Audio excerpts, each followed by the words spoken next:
Hey everybody. I thought I would do a short demo on how to do a color story for this photograph. This is the one I chose. And that way you have it, for your records if you need to go back to it. I'm gonna upload this to YouTube. So this is how I usually begin. I chose my 3 primaries. In this particular grouping, I'm using vermilion for my red, I'm using yellow ochre for my yellow, and I'm using ultramarine blue as my blue. And you can find those colors also in this watercolor kit that I'm using, and most of my students will be using these when they take my classes, like you guys. So and then I made this key so that I could remember where all my colors are, because I have early onset senility. So so I laid out my colors on my mixing tile here. I taped my photograph to a piece of watercolor paper. This is the Canson 140-pound cold press watercolor paper that I like to use. I made little swatches of the pure color that I'll be mixing from, and the reason why I kind of chose a vermilion instead of like a madder red or a scarlet or something, because this one actually has a little bit more yellow in it already. But I mean, you can choose a red for yourself, whatever is best for you. And then I drew these kind of circles out here. They don't have to be as neat. You can make little boxes like we do in class. But essentially, I want to kind of get a feel for how to mix these colors in her face, so that I kind of have a guide as to when I do the full portrait, say on aquaboard, my final portrait, this I can use as a key for my color mixing. It's basically kind of like a thumbnail sketch, if you will, like a sketch painting to get you familiar with your pigments and all of that. So the first one I kind of mixed over here to pull some of this lighter color out of her face.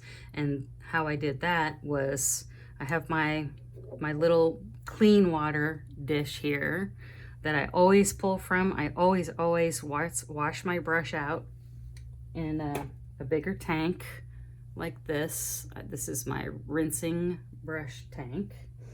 And then I pull clean water out of here to pull my colors from.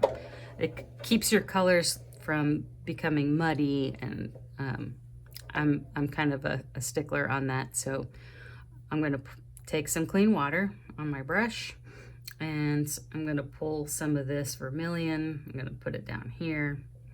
And because this little girl has a lot of yellows in her face, it's going to be really yellow heavy. So I'm going to come up here and pull some of this yellow. And depending on how heavy the yellow is in her face, like especially around here, it's going to be it's going to be pretty heavy. So let's pull some more yellow out like this. And it's essentially the same. I put a lighter layer here, but I want to show you how you can layer colors also as you're doing this, that if you want to get watercolors are great because they're transparent colors. You can layer them one after the other to achieve like a light and a dark. So this is a pretty close match, as you can see, to around this area of her face. Now I also see a little bit of blue, I'm gonna rinse my brush out. I'm gonna pat it dry. I'm gonna pull just a little bit of blue in here. And because you can see a little bit of darker there, let's see what it looks like. Okay, so you can see that this would be a really good shadow color. Okay, let's pull another color out of her face. How about under her eye here? So again, I'm gonna pull my vermilion out. I'm actually gonna grab some blue in there. So right now it's kind of like a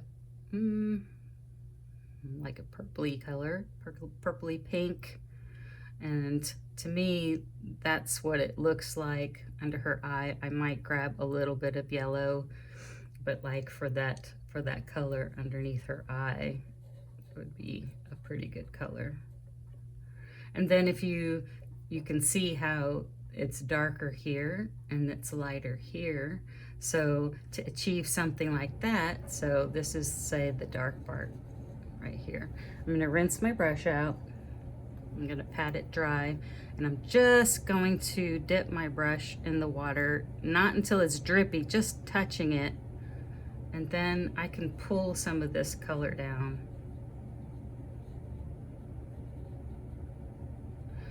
And make it lighter. Okay. One thing that I will say, of course, and I've said this in class, is that, you know, red colors are highly staining. It's kind of hard to smooth out lines.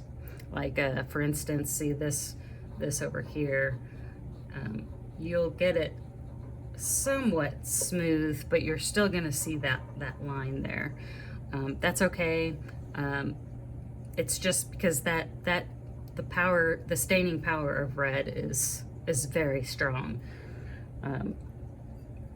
So if it's still wet, like as in this instance, if it's still wet, you have a little bit more control over like smoothing out lines and stuff, okay? What about her cheek over here? So again, it's very yellow. So let's mix this, and we have a mixture already over here, but it needs to have some more yellow in it. Okay, and let's put it over here. Okay, so that's pretty close to the color of her cheek here. So interestingly, as we go into the actual portrait that we'll be doing in class, you see how there's more yellow, like right here on the edge. That's when you just take some whatever yellow that you're using, and you can actually just kind of add it on the edge. And I'm just using this circle as an example. When you put just yellow on the edge there, and you're working to add dimension, you can kind of see the more red it is. So this is more of like this color over here, and then let me rinse my brush out so I can smooth things out just a bit. You can actually kind of smooth it out. Sometimes I'll leave drips if I feel like the watercolor drip adds to the painting. I don't necessarily fix everything. I do like to see, you know, watercolor splotches, even on something like this, because it just adds to the character. What about her lips? So her upper lip is more like this color, right? It's almost the same as under her eye. So I don't think we need to mix this color again, because it's right there. But what about her bottom lip. So rinse out my brush, and I roll my brush dry like this because it's still damp, but I'm getting any drips out of it because I don't want it to be drippy. It gives me more control over how I'm painting. So let's mix some of this red, and I'm just gonna put it down here because, I mean, why not? And I'm gonna pull a little bit of blue in here, mostly red though. Let's get a little bit more red. And remember, the less water that you use to mix your paint, the darker it'll be. More water, the lighter it'll be. So, for instance, for her lips, say, you know, this can be like that dark part that's like right in here. Okay, and then I'm just gonna dip my brush into my clean water and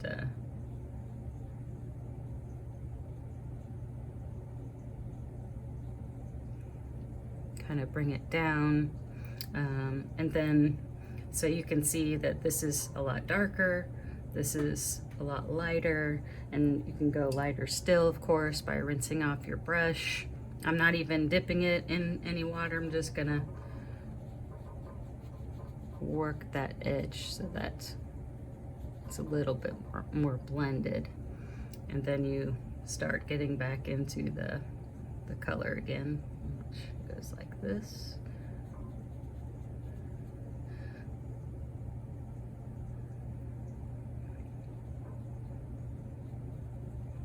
And I'm just kind of showing you a little bit on how to sort of do the values in this.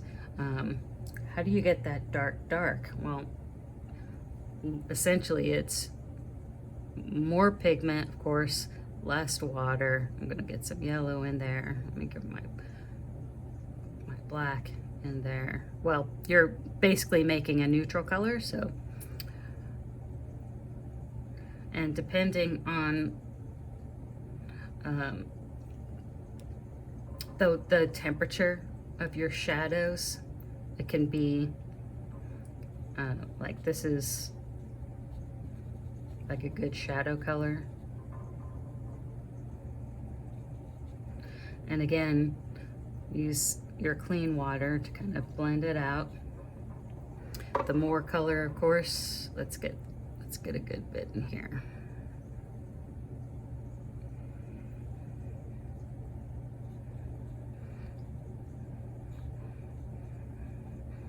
So say this part is kind of like up in here, and then we have to make it really dark for that shadow that's in there.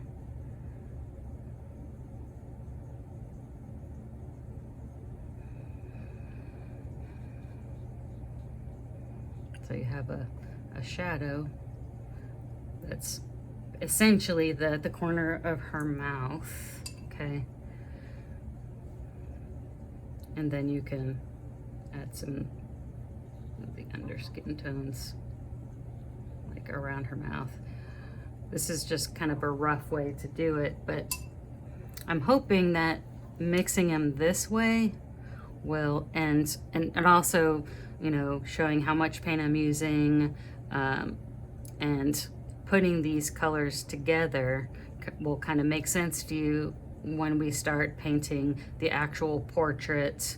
But all of these colors are all in her face. Now, if you want to pick, you know, if you want to mix that, the eye color, that's pretty easy. You're gonna make a neutral, which basically you're just making a brown.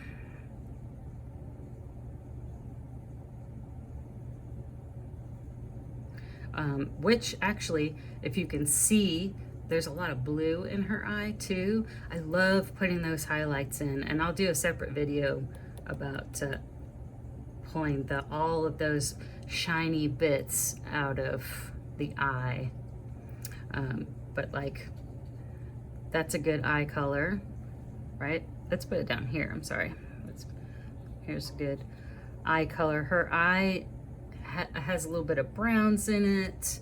I see all different colors in there. And again, the less water you use, the darker it's going to be. Say this is part of her eye, and I want to mix or put a little bit of a blue tinge to it. You know, you can add that blue that's like around the corner of her eye, and that's when you can pull in some of these other colors over here. I think I just pulled sky blue in there. Let's do it again. I'm just gonna pull a little bit of sky blue and just kind of, you know, block it in. So, you know, you can add a little bit more yellow to make it a little browner.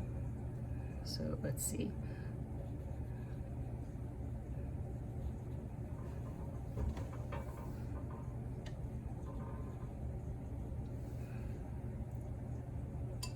So those are like the colors that I see in there.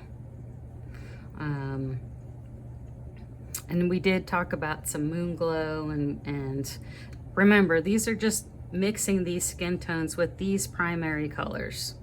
So you can mix any skin tone with the primary colors, as we discussed before. If you've taken portrait painting classes from me, everything that you need is right there. But since we have the privilege of having all kinds of colors to choose from nowadays, a lot of the stuff we don't have to mix ourselves because some of them are already mixed.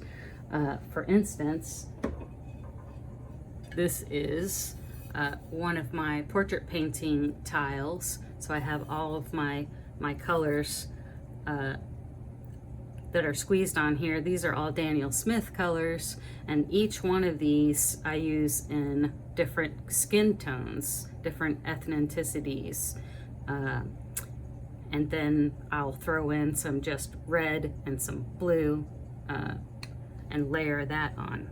But I hope that this, you know, video helps you a little bit as far as kind of making a color key for the portrait that you're going to be doing. It's actually a great tool to educate yourself when you look at a picture like this and you're like, oh my God, how the heck am I gonna mix those skin tones? Well, just do a little thing like this. Make a little key. Write down what primary colors you're using so that you have that in your wheelhouse, and then just play with the different mixtures. And you can go wrong on this. You can, you know, this is a teaching tool for yourself. So don't worry if you don't get it perfect. This is practice. So if you like these colors, so the next step would be to prep your paper for the larger painting. And it's essentially, you're going to be mixing the colors the same way that you did on here. So I hope this helps and clarifies any questions that you might have about this step and getting to that watercolor, that full watercolor portrait. So, all right. I hope you all have a great day, and I'll post another video soon. Thanks.